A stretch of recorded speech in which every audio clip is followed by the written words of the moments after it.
शब्द का बहुत बड़ा प्रभाव होता है। वो नर्तकी इस भाव से गा रही थी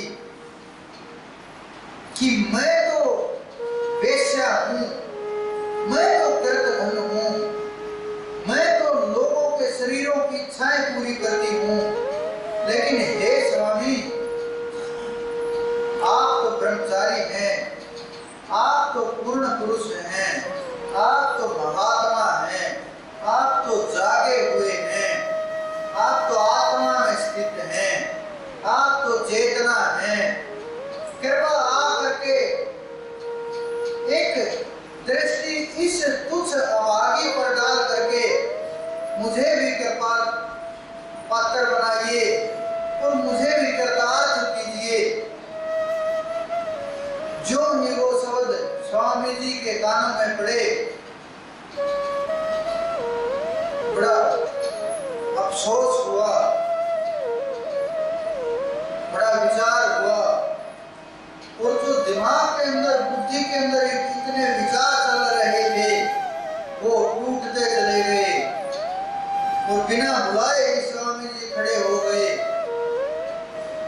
और ऐसी स्थिति उत्पन्न हो गई कि स्वामी जी एकदम से विचार हुआ कि बड़ा अद्भुत, मैं स्त्री और पुरुष के शरीर में भेद कर रहा हूँ, जो मैं खुद एक आत्मा हूँ,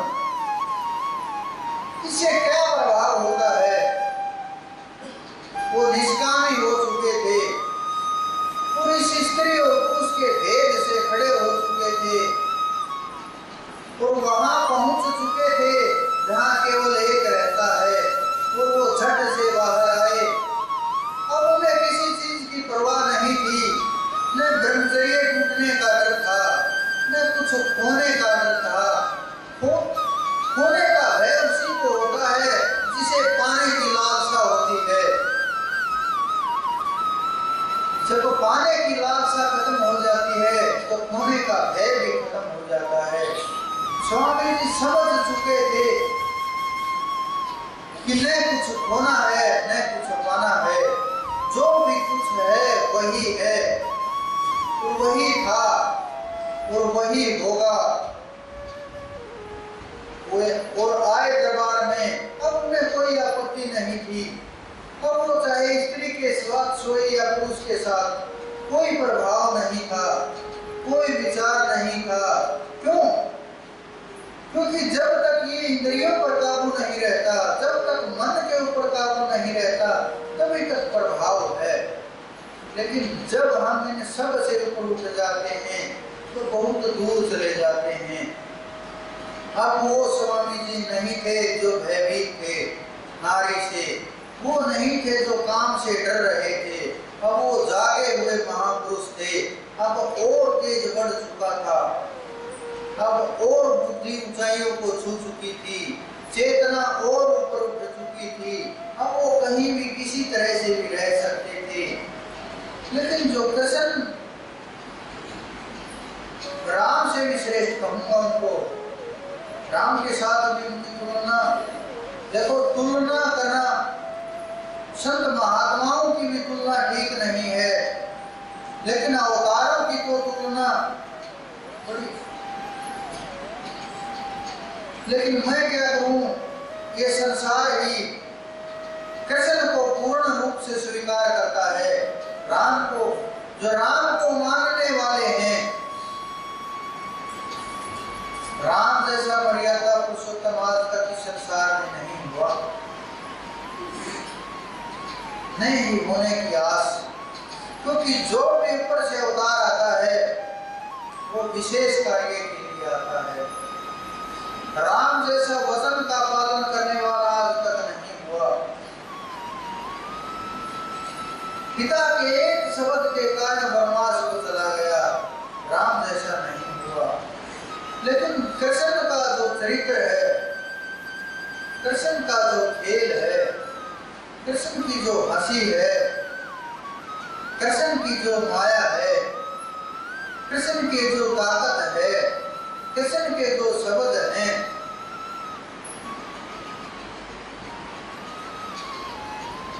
कृष्ण का जो रास है, वो अलग ही है, उसका कोई जोड़ तोड़ नहीं हुआ है, नहीं हो सकता है, क्योंकि कृष्ण वो चेतना है जो अपने आप में संपूर्ण है, अपने आप में श्रेष्ठ है।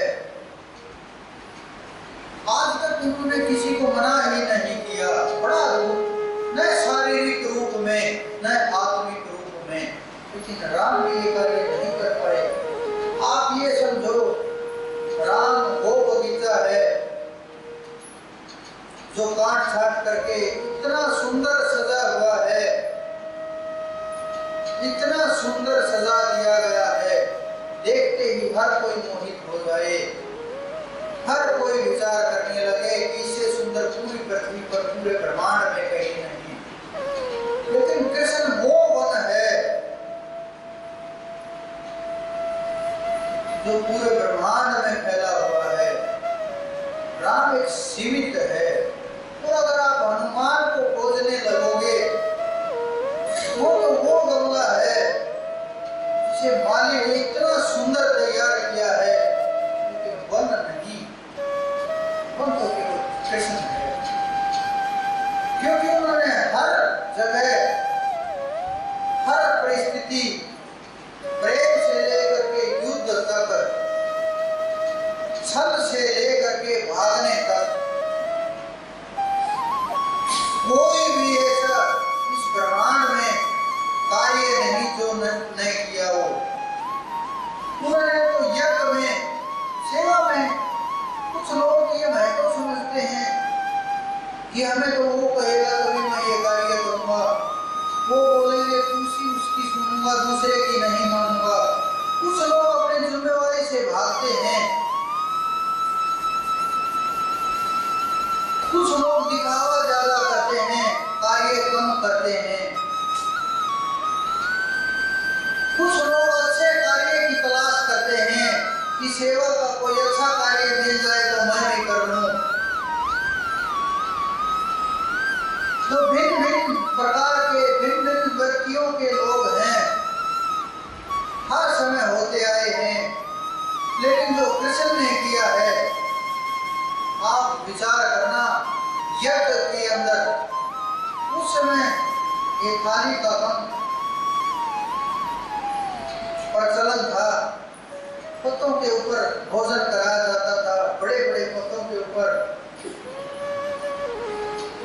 उन्होंने वो झूठे पत्तल तक उठाई हैं श्री कृष्ण ने यज्ञ के अंदर। आप इससे शायद आज जितने बैठे हैं छोटा कार्य नहीं मानते होंगे कि सबसे छोटा कार्य यही है, लेकिन मेरे इष्ट ने ये भी कार्य किया है। ऐसा संसार में कोई कार्य नहीं जो उन्होंने नहीं किया। तो सेवा का भाव देखा जाता है, कार्य नहीं देखा जाता, क्योंकि कार्य जब देखा जाए, अच्छा कार्य तो कोई भी कर देगा, किसी को दान देना है कोई भी दे देगा, किसी को भी उठाओ और वो तो वही तैयार है, कुछ भी ले लो। लेकिन जो सेवा का भाव है वो हर जीव के बस की बात है। किसी को किसी कार्य के लिए, किसी को किसी कार्य के लिए, लेकिन जो जिस कार्य के लिए उपयुक्त है, ये नहीं समझे कि ये छोटा कार्य है, ये बड़ा कार्य है, मैं इस कार्य के करने से छोटा हो जाऊंगा। अगर उसे ये